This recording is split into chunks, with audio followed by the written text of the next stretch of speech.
porque siempre hay un denominador común en todas las historias, y es que todas están contándote, digamos, historias de gente extraordinaria. La anécdota de las pantuflas lo que refuerza es la teoría de que él pensaba que se iba a morir en el escenario. Es más, era su ideal. Si tú te vas a Google, estoy seguro que te va a aparecer por 1000 sitios que Juan Gabriel murió de un infarto, y realmente la vida acaba convertida en un drama, porque la mayoría acaban en la delincuencia, en la guerrilla, en narcotráfico, etcétera, etcétera. Yo efectivamente publiqué en coautoría con un colega estadounidense un libro que se titula Adiós Eterno, los últimos días del Divo.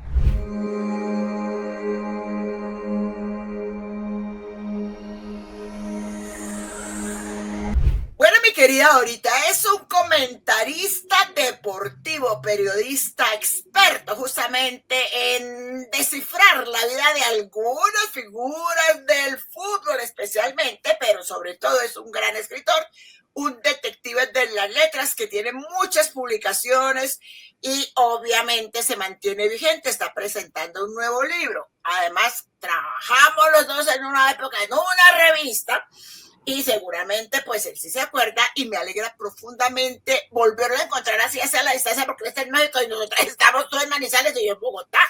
Javiercito León, qué alegría verlo, se lo presento ahorita. Hola Javier, ¿cómo estás? Dorita, y a toda la audiencia, sí, mucho gusto. Y yo casi por poquitos días no estaba en Medellín, hemos hecho casi ahí el triángulo, pero ahora estoy ya en Madrid, ya me pegué el brinco para acá, para la Navidad. ¿Estás en México? Sí, estuve en México porque este año en realidad estoy lanzando 3 libros. ¿Cuáles? Sí, pues el principal es la novela, que ahora vamos a hablar de ella, de La Caleta del Jaguar, pero yo también estoy lanzando con Penguin Random House en Estados Unidos y en México la biografía de Lupillo Rivera, el hermano de Jenny Rivera. El cantante de música. Exacto. Y fuimos ahora a la Feria del Libro de Guadalajara. Tuvimos un evento allí pues espectacular, muy bonito, en la FIL. Y nada, ya prácticamente de ahí me regresé para acá. Y casualmente también en esta semana se hizo un pequeño evento ahí en la Universidad Javeriana en Bogotá, de la mano del doctor Sergio Rada, con un libro que hicimos sobre la vivencia que tuvo él y otros estudiantes por entonces de la Javeriana cuando sucedió la tragedia de Armero. Ellos eran estudiantes y emprendieron en una aventura que pues evidentemente les marcó la vida a todos ellos, y a raíz de eso pues me tocó documentar e investigar un poco, y pues un libro también del que estoy muy satisfecho, porque la verdad es yo no tenía tanto conocimiento de lo que fue aquello, ¿no? Ahora con los 40 años se ha estado hablando muchísimo, y realmente sí es una cosa que yo creo que la sociedad pues colombiana en particular y mundial en general tiene que tener como conocimiento y sensibilidad ante el drama de personas que de la noche a la mañana lo pierden todo, empezando por la vida, acabando por los hijos y siguiendo pues por las propiedades y por todo. O sea, es un drama realmente tenaz. Entonces ese ha sido el tercero, digamos, con el que hemos completado el 2025. Bueno, Javier, hablemos acerca de todos los libros que usted ha escrito, y también ha hecho los guiones que han sido llevados a la pantalla, yo digo chica, pues que ahora como todo es streaming, la vida de lo de Falcao, lo de Luis Miguel, lo de, ¿cuántos más? Por ejemplo, un primer libro que conocí yo aquí en Colombia, que fue el libro que se convirtió en novela, que se llama La Reina y el Narco, es que se llama. La Bella y el Narco. Correcto, sí. Exacto, La Bella y el Narco, del libro de Johanna Guzmán, y en adelante ha hecho cualquier cantidad de publicaciones. Para mí, por ejemplo, el que más me ha llamado la atención, el de Luis Miguel, obviamente lo que fue Luis Miguel, y lo de Juan Gabriel. Sí, y mira, lo de Juan Gabriel, os voy a contar una cosa que es medio primicia, como aquel que dice, aunque bueno, ya se viene cociendo de tiempo atrás. Yo efectivamente publiqué en coautoría con un colega estadounidense un libro que se titula Adiós Eterno, los últimos días del Divo. Entonces, ese libro lo agarraron también para hacer una docuserie. Ese proceso se ralentizó a raíz de que Iván, el heredero universal de Juan Gabriel, firmara con Netflix el documental que ahora mismo está en Quiero, Debo y Puedo, el que está ahora mismo en la plataforma, que lo puede ver absolutamente todo el mundo. Pero ahora, justamente después de que lo han publicado y que lo han emitido, es cuando se ha retomado con más fuerza ese proyecto nuestro. ¿Por qué? Por una sencilla razón, porque es que realmente tanto este documental actual como en su día el dramatizado que protagonizó precisamente un colombiano, Julián Román, que se tituló Hasta que te conocí, pues o no cuentan la historia o lo que cuentan lo cuentan o no lo cuentan como realmente fue, ¿no?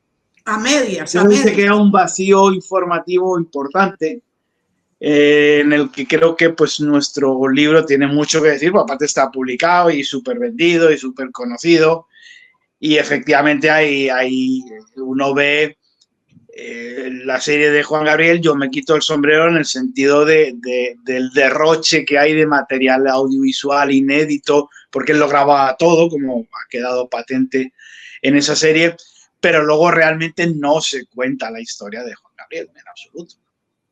Lo que a ellos les conviene. Venga, Javier, ¿qué pasó con la historia de James Rodríguez, la de Falcao, todos estos proyectos deportivos que tenías? Sí, no, bueno, el de Falcao se consumó exitosamente, eso también nos reportó hasta el día de hoy todavía. De vez en cuando por las redes sociales me siguen llegando mensajes que me reconfortan mucho de gente que ha leído la historia de Falcao. No se imagina lo que hay detrás del éxito de un deportista. Y aparte de eso, no solo Falcao. El otro día precisamente en Medellín, hace un par de semanas, estaba yo almorzando con un ilustre catedrático de allá que está terminando como una especie de ensayo, de tesis sobre todos estos futbolistas, que en el caso de Falcao fue exitoso, pero hay muchos otros que empiezan con talento y luego no consiguen llegar, y realmente la vida acaba convertida en un drama porque la mayoría acaban en la delincuencia, en la guerrilla, en el narcotráfico, etcétera, etcétera. Entonces, en el caso de Falcao, lo bonito de esa historia es que también se daban una serie de circunstancias, no necesariamente para que hubiera fracasado y hubiera acabado en uno de estos mundos subterráneos, sino que de repente pues hubiera tenido que regresarse y seguir viviendo en unas condiciones de cierta dificultad con la que vivía él y su familia, y sin embargo no fue así. Él consiguió sobreponerse a todos los obstáculos y principalmente sustentado en su fe, por eso lo titulamos El Tigre de Dios, pues logró llegar. Entonces, como te digo, al día de hoy todavía hay muchas personas, evidentemente muy cercanas a congregaciones cristianas o católicas, etcétera, que me escriben por internet diciéndome que el libro de Falcao les ayuda mucho en sus propias, digamos, superaciones y retos en la vida, y la verdad es que eso me da mucho gusto. Luego lo de James, no, lo de James nunca se planteó como un libro. Lo de James estaba planteado en la serie yo hice unos documentales precisamente con el tío de Falcao, que en paz descanse, con Herbert King, con la productora que tenía. Hicimos uno de David Ospina, hicimos otro de Luis Amaranto Perea, y se hizo primero el de Falcao, y el de James era el último, que yo lo tenía ya medio a hacer. De hecho, había entrevistado a mucha gente, pero ese ya no lo pudimos completar porque, bueno, fue ya cuando pues, Herbert King, digamos, empezó ahí a tener una serie de dificultades que impidieron consumar eso. Pero la verdad es que sí fueron unas experiencias muy, muy bonitas. De hecho, ahora me están planteando también en Medellín otro proyecto que está muy, muy ligado a ese ámbito del fútbol. Y si se dan todas las circunstancias el año que viene, pues igual sí lo hago. Entonces, bueno, como bien has introducido antes, que además tú ya sabes de la época que colaborábamos, sí. Pues sí, el periodismo deportivo también me apasiona mucho. Tuve ocasión ahí de ser panelista en Todelar y en Claro Sports, con aquellos compañeros tuyos también, era que te acordarás.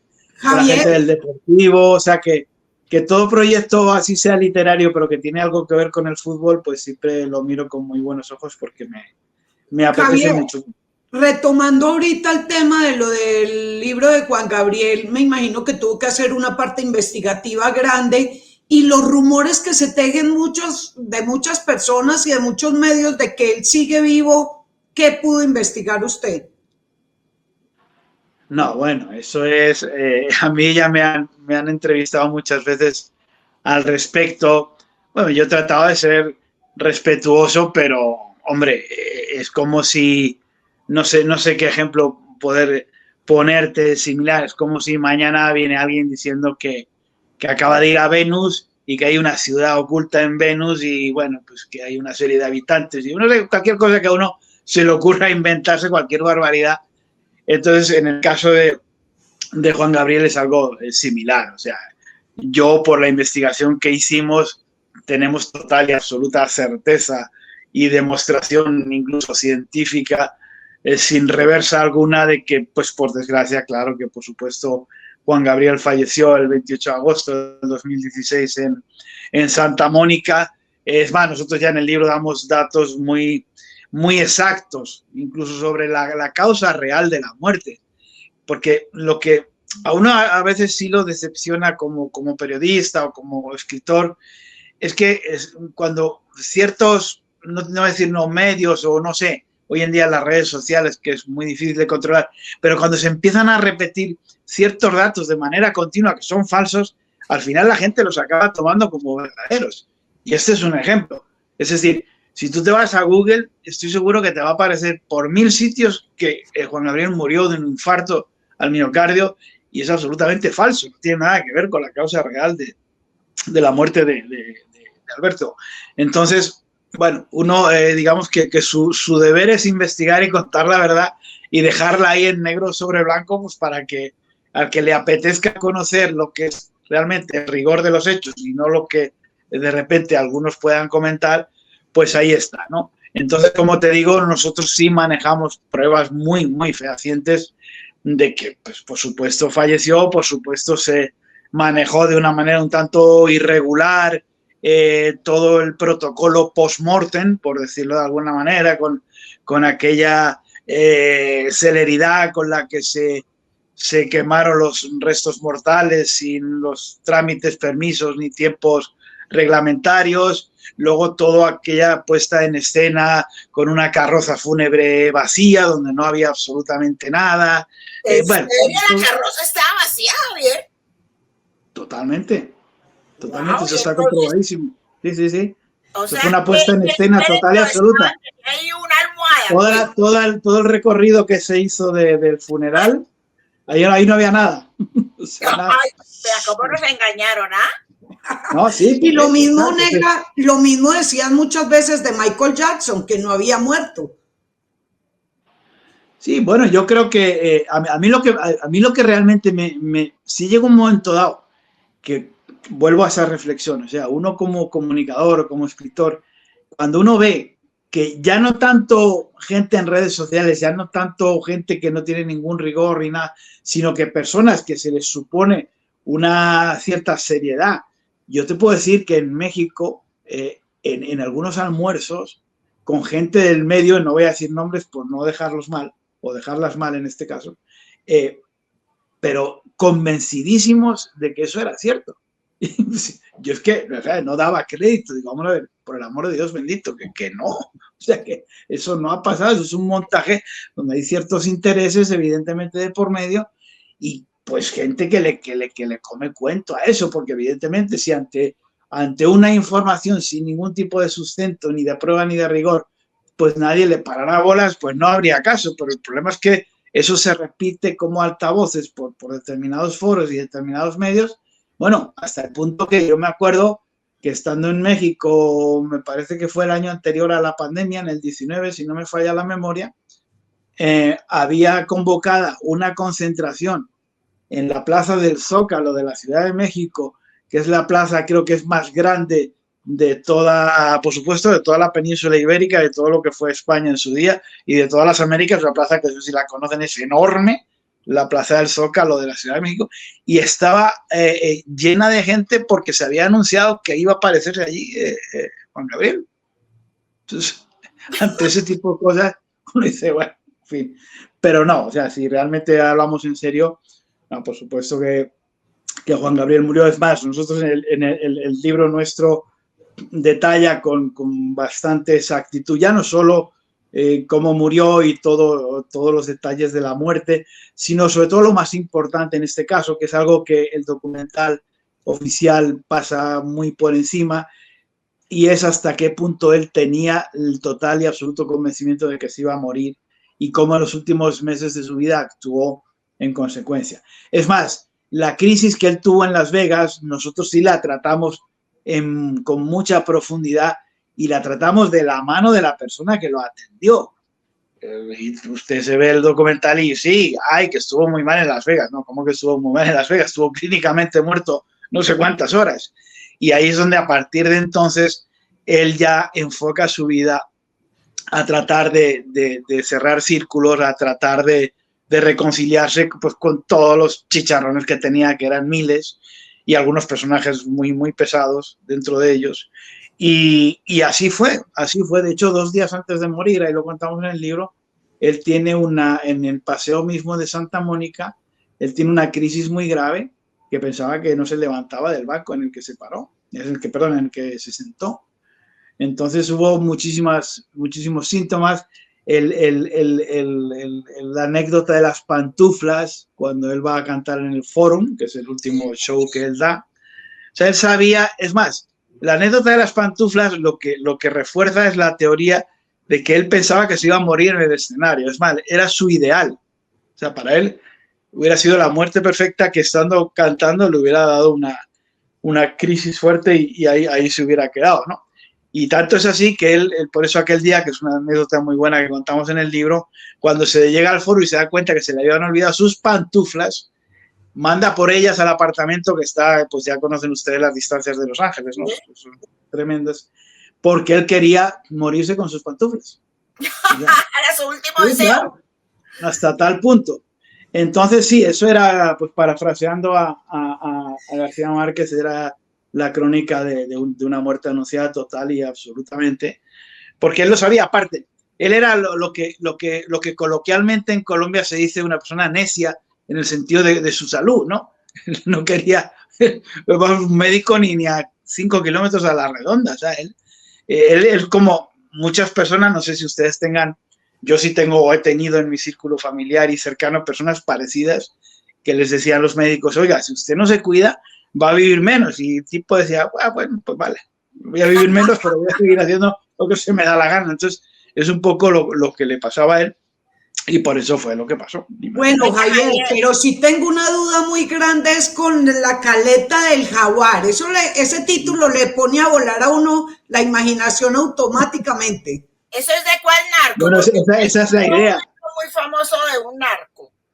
Esa es la idea de que ante una novela y más digamos, del calao que tiene La caleta del jaguar, porque es un libro trabajado muy a fuego lento, se ha gestado durante mucho tiempo, tiene una historia muy densa y muy fuerte detrás, y real, por supuesto, porque como siempre suele suceder, la realidad supera ampliamente a la ficción.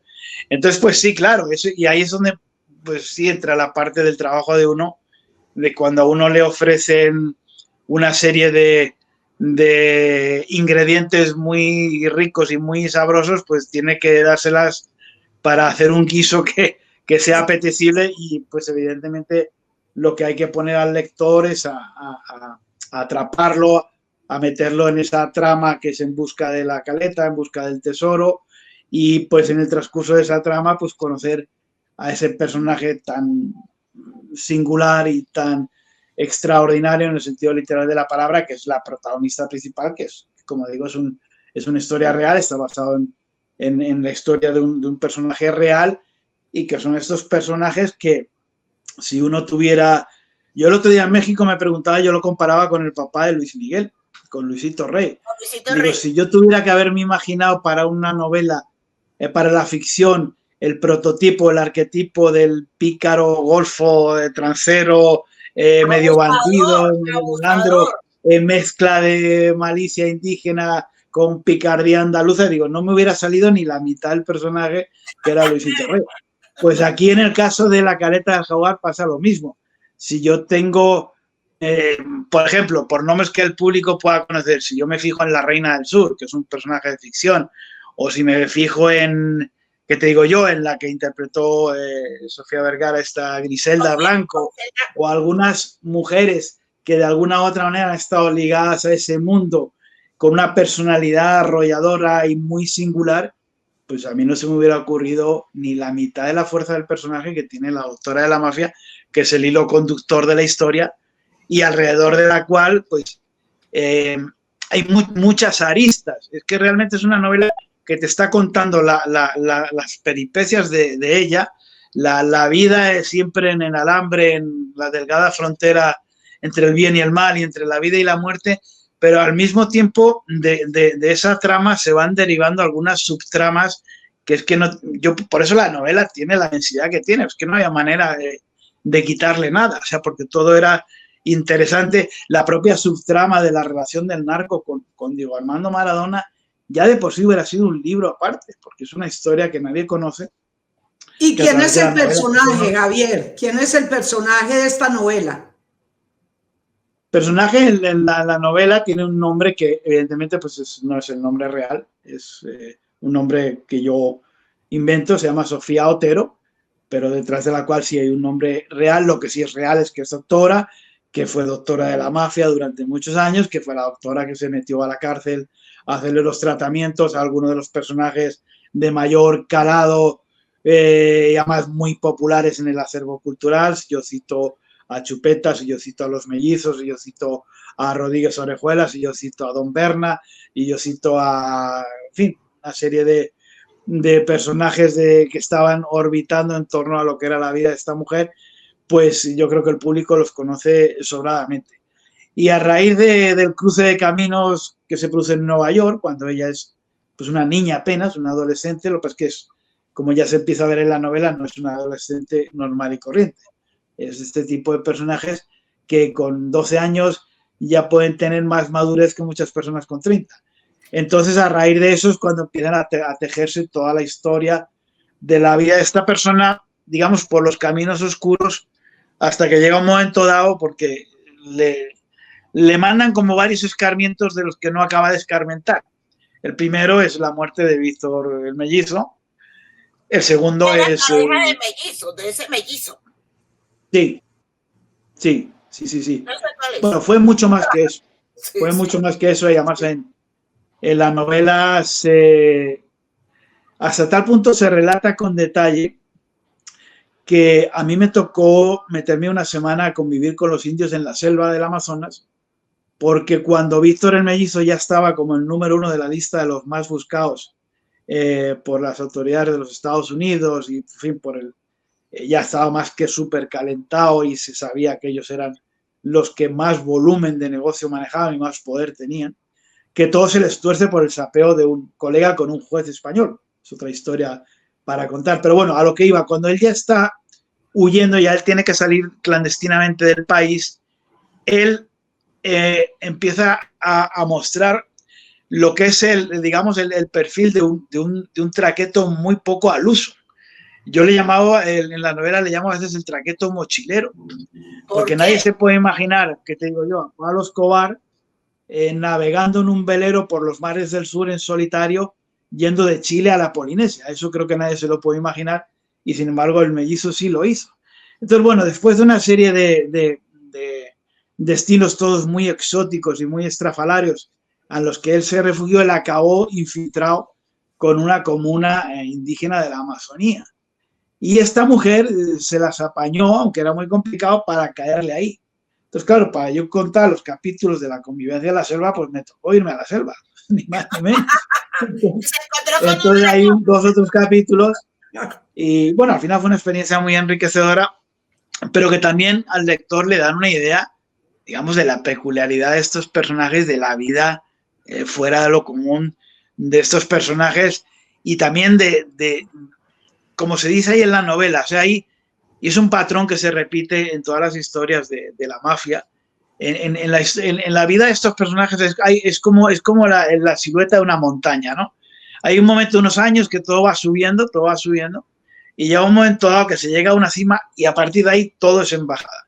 Y cuando todo es embajada, hay una, no sé si es una ceguera o es ya una imposibilidad de salirse de ese mundo o lo que quiera que sea, donde ellos no reaccionan y acaban en el final, que suelen acabar siempre, o en una cárcel o en una tumba, etcétera, etcétera. Entonces, todo eso que se cuenta ahí, a ella no le sirve de escarmiento, porque uno de los puntos de inflexión es, evidentemente, cuando a su alma gemela, que es Víctor, los dos en realidad, pero era más Víctor, cuando lo dan de baja, entonces ella lo que en lugar de reaccionar, lo que hace es, digamos, exportar el modelo de vida de ella, que ya estaba muy consolidado en Colombia y ya había hecho ciertos contactos con México a través de los contactos de los narcos con los mexicanos. Entonces ella se va para México. Y ahí viene el segundo gran punto de inflexión de la historia, que es cuando pues se ve envuelta en un macro escándalo allá, que en realidad obedecía a un ajuste de cuentas de unos policías corruptos, cuando se pelean los de Sinaloa con los Beltrán Leiva. Entonces, bueno, todo ese relajo a ella le agarra por medio y se ve en una situación muy complicada, pero tampoco de ahí escarmienta. Ella consigue resurgir de sus cenizas yéndose con Maradona a los Emiratos Árabes, y no es hasta que regresa ya otra vez empoderada, cuando ya regresa, como coloquialmente se dice en Colombia, con la intención de volver a mariquear, es cuando ella tiene ese accidente tan brutal y esa experiencia cercana a la muerte, que es con lo que arranca el libro, que realmente lo que parte la historia en dos mitades, ¿no? Es cuando ahí sí ya... Ajá. Y supongo que ya tiene la propuesta para llevarlo a una de las plataformas más importantes, porque eso sí lo busca, sí, exacto, como Dios manda. ¿Y para dónde? ¿Para qué plataforma va a ser ese libro? Sí, pues estamos precisamente en ello. Mira, precisamente ayer me llamaron porque nos pidieron el libro, nos lo han pedido ya de 3 productoras. ¿Cuál? Esto está ahora mismo en la fase embrionaria, por decirlo así, porque pues el libro apenas lo estamos lanzando, apenas se está dando a conocer la historia. Pero sí, o sea, yo no soy ajeno al hecho de que, como os estoy contando, la fuerza del personaje es muy fuerte, y donde lo agarre una productora bien y se enfoque mucho en, pues lo que decía antes, yo me estoy acordando de La Piloto, por ejemplo, una serie que es ¿sí?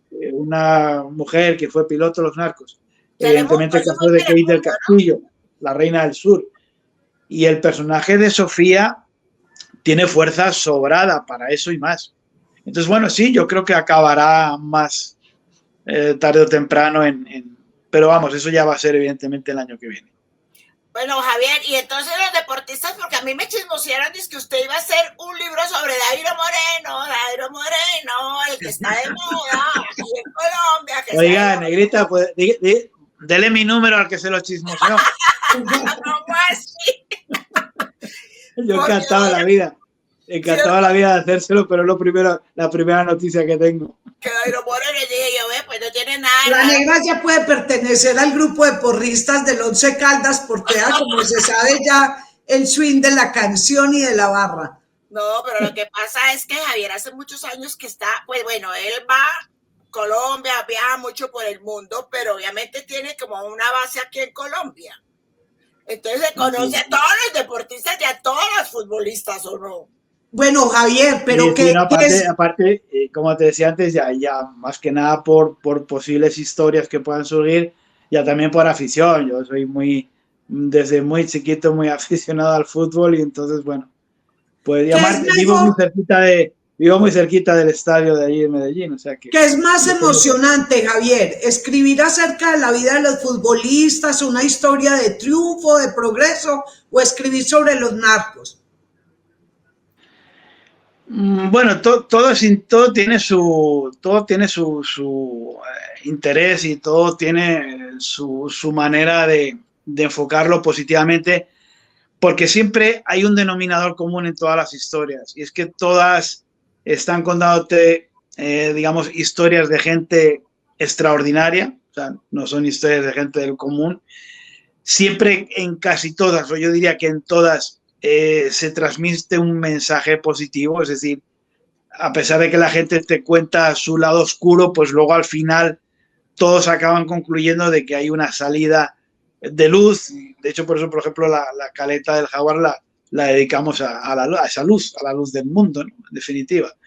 Entonces, pues, dentro de la peculiaridad de cada historia, todas tienen su interés, e incluso esta última, la que os citaba antes de la dinastía Rivera, pues también, porque eso es un melodrama impresionante.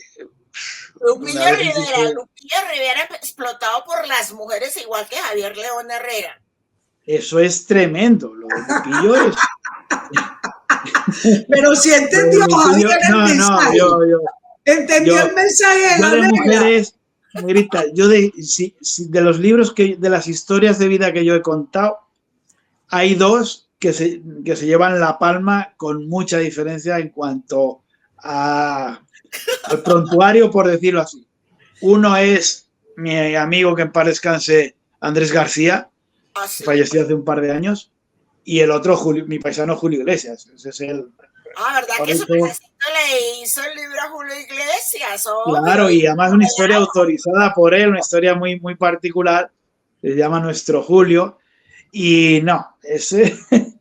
Yo creo que por ahí está muy complicado, ¿no? Lupillo, qué pena. Venga, Javier, pero por favor me va a echar un chismecito. Ya la negra empezó a cantarla, usted me lo va a terminar. ¿Usted ha sido explotado por las mujeres en la vida? No, en absoluto. En absoluto. Además, mira, nosotros, les voy a tirar un dato que es totalmente cierto. La negra creo que si se acuerda bien lo sabe. Nosotros estamos ahora aquí hablando gracias a una mujer. Claro. Yo no tenía Colombia en mi radar.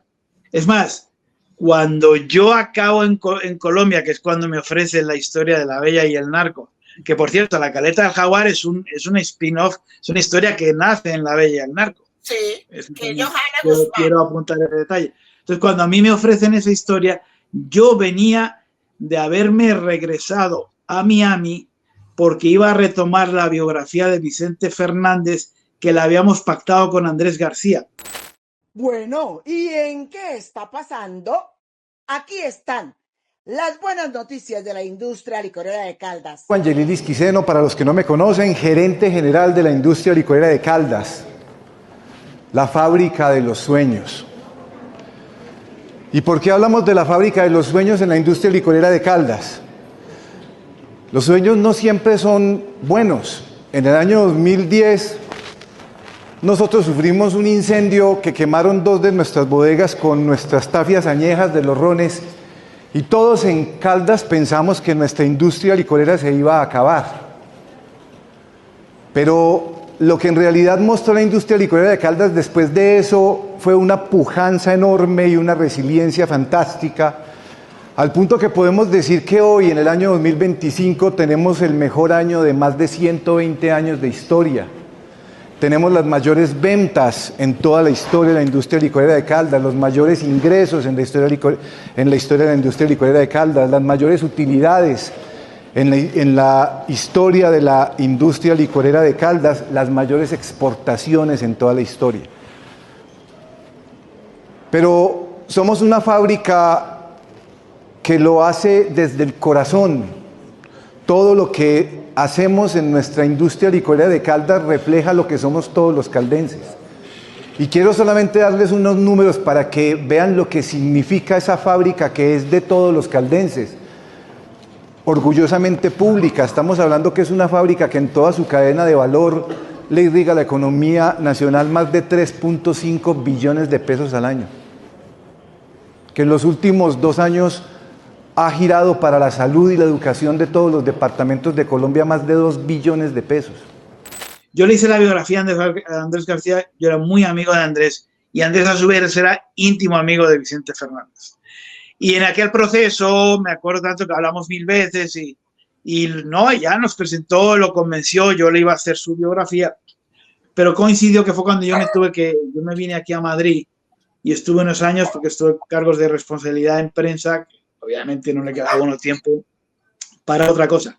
Y cuando yo me regreso a Miami con la idea de retomar. De hecho, lo hice, y afrontar ya el tema de Vicente es cuando ese maravilloso ser de la creación llamado mujer, pues se me cruza en el Bayside de Miami y acabo escribiendo La Bella y el Narco y viviendo en Bogotá en lugar de Miami.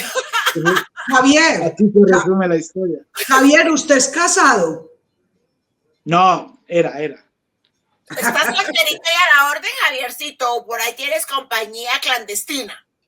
En Medellín. Bueno, Medellín. compañía nunca falta, hay muchas amistades, y mucha naturaleza.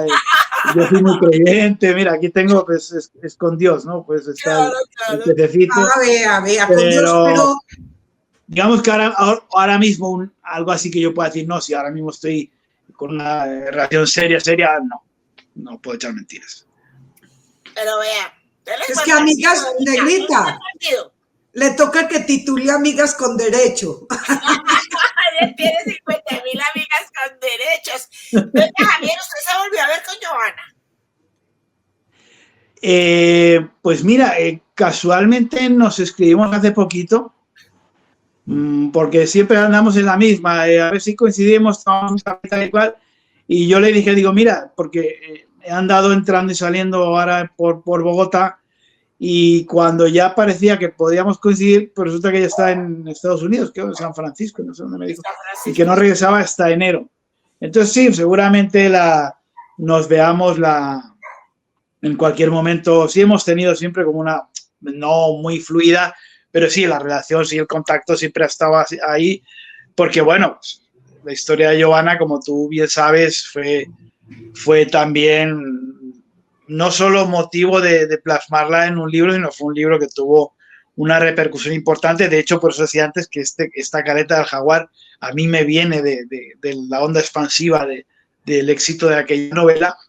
Y sí, son historias que al final, pues con el paso del tiempo, también te da gusto ver que las personas son capaces poco a poco de ir quitándose como ese estigma, esa huella que tenía ella un poco pesada, ¿no? Pues por todo lo que ella fue la esposa de Japón. Esa historia se la robaron de su libro, del libro que usted escribió de Giovanna, Los Señores de Caracol, que hicieron una novela, ¿no?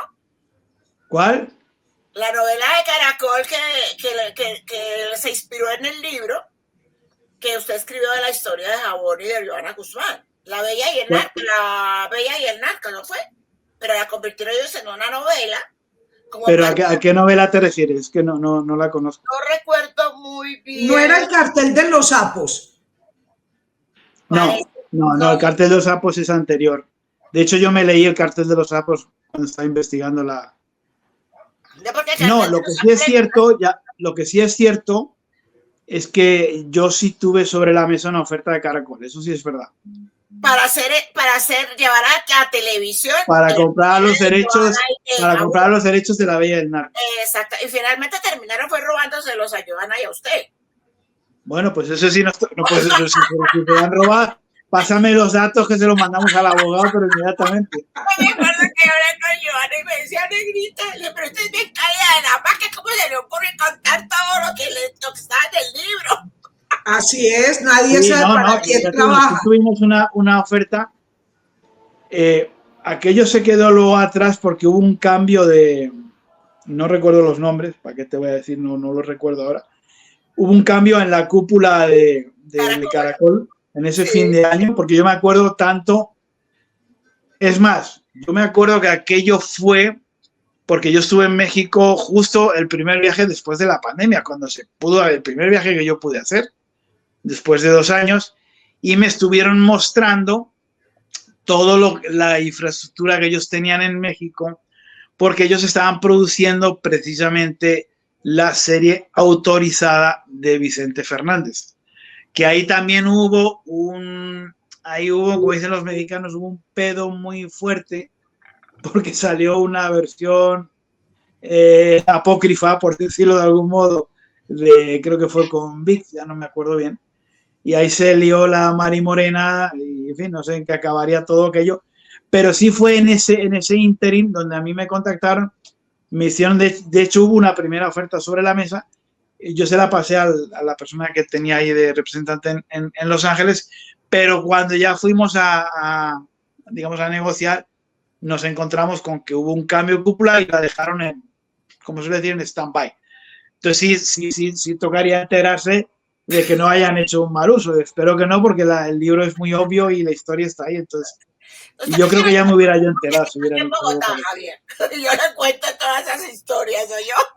Bueno, pero de verdad, Javier, le deseamos muchos éxitos con esa, de verdad, La Caleta del Jaguar, que sea, me imagino que es una novela muy apasionante, muy enriquecedora, y a todos los que nos gusta así como esas historias así de expectativas y fascinantes, pues ahí ya pueden tener. Pero le hago entrega del obsequio que nuestra industria licorera, Javier, le hace a todos nuestros invitados, el famoso ron oscuro. Usted tiene cara de ronero. Bueno, si estamos ya de contar anécdotas, ya puedo contar una también. ¿Cuál? La primera vez que yo pisé suelo colombiano, cuando me fui desde Miami para quedarme allí, en el año 2010, finales de 2010, fue llegar del aeropuerto, dejar el equipaje, y me tenía preparado como una especie de comité de recibimiento, y aquella noche yo lo único que tomé fue ron. Ya prefiero no contar el final, pero fue solo ron. No, cuéntenos el final también. No, pues muy alegre fue el final, y aparte tengo que decir en favor del ron que al día siguiente no tenía guayabo. Qué bueno, entonces te lo haré llegar, el nuevo ron oscuro que nuestra industria licorera de Caldas le hace a todos nuestros invitados de qué está pasando. Con mucho gusto. Si se puede ir a Manizales a recogerlo, pues también de una. Claro, bienvenido de verdad, Javier, aquí a Manizales cuando quiera. Negrita, pero vámonos a unas menciones comerciales. Muchos hablan sobre lo que es saber tomar, pero ¿tú qué piensas? ¿Que es aguantar toda la noche para caer todo el día? ¿O es disfrutar sabiendo que el mundo no se va a acabar? Ahí está la sabiduría de tomar. Celebrando con el que ya no toma para emborracharse, sino para enfiestarse. Cantando con el que ve la luz del amanecer y todavía se acuerda de toda la noche.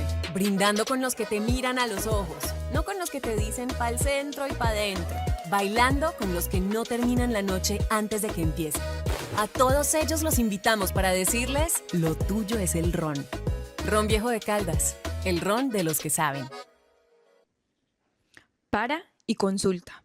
Atención, conductores, ¿sabías que podrías tener un comparendo y no saberlo? Consulta ahora y evita sanciones mayores en www.movilidadmanizales.com.co. En Empocaldas seguimos comprometidos con la calidad del agua que llega a tu hogar. Por eso hemos fortalecido nuestro laboratorio de referencia y ahora se encuentra acreditado por la UNAC para realizar análisis físico-químicos y microbiológicos con los más altos estándares. Estos avances nos permiten garantizar un control riguroso y preciso del agua, asegurando un servicio confiable y que cumple con todas las normas para proteger la salud de nuestros caldenses.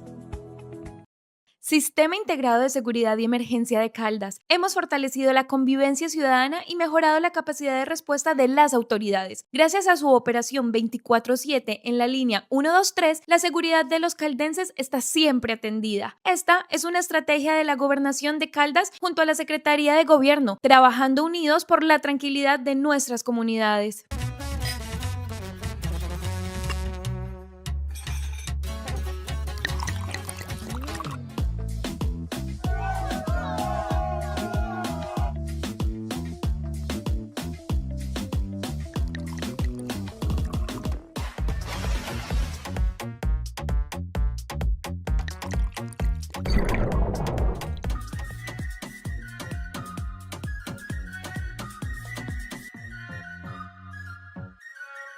Las cuencas hídricas son el origen del agua que consumimos todos los días. Cuidarlas es cuidar nuestra vida y la de las futuras generaciones. En Empocaldas trabajamos en la protección y conservación de nuestras cuencas, promoviendo la siembra de árboles, respetando las franjas y realizando un uso responsable del agua. Juntos podemos mantener limpias nuestras fuentes de agua y asegurar un suministro sostenible para todos. Sistema Integrado de Seguridad y Emergencia de Caldas. Hemos fortalecido la convivencia ciudadana y mejorado la capacidad de respuesta de las autoridades. Gracias a su operación 24/7 en la línea 123, la seguridad de los caldenses está siempre atendida. Esta es una estrategia de la Gobernación de Caldas junto a la Secretaría de Gobierno, trabajando unidos por la tranquilidad de nuestras comunidades. Si eres o has sido propietario de un vehículo y no sabes si tienes multas de tránsito, ingresa ya a la página de la Secretaría de Movilidad, www.movilidadmanizales.com.co, y revisa tu estado de cuenta. Alcaldía de Manizales, Secretaría de Movilidad. Muchos hablan sobre lo que es saber tomar, pero ¿tú qué piensas? ¿Que es aguantar toda la noche para caer todo el día o es disfrutar sabiendo que el mundo no se va a acabar? Ahí está la sabiduría de tomar. Celebrando con el que ya no toma para emborracharse, sino para enfiestarse. Cantando con el que ve la luz del amanecer y todavía se acuerda de toda la noche. Brindando con los que te miran a los ojos, no con los que te dicen pa'l centro y pa' dentro. Bailando con los que no terminan la noche antes de que empiece. A todos ellos los invitamos para decirles, lo tuyo es el ron. Ron Viejo de Caldas, el ron de los que saben. Gracias a una inversión superior a 2.500 millones de pesos entre la Gobernación de Caldas y la Alcaldía de Villa María, hoy la vía panamericana brilla con tecnología LED, redes subterráneas y un sistema inteligente de iluminación que refuerza la seguridad vial y embellece este corredor clave para el municipio y el departamento. Son más de 3.200 metros de redes modernizadas, 160 postes metálicos y 153 luminarias con cambios de color que ratifican el compromiso del gobierno de Caldas con la comunidad.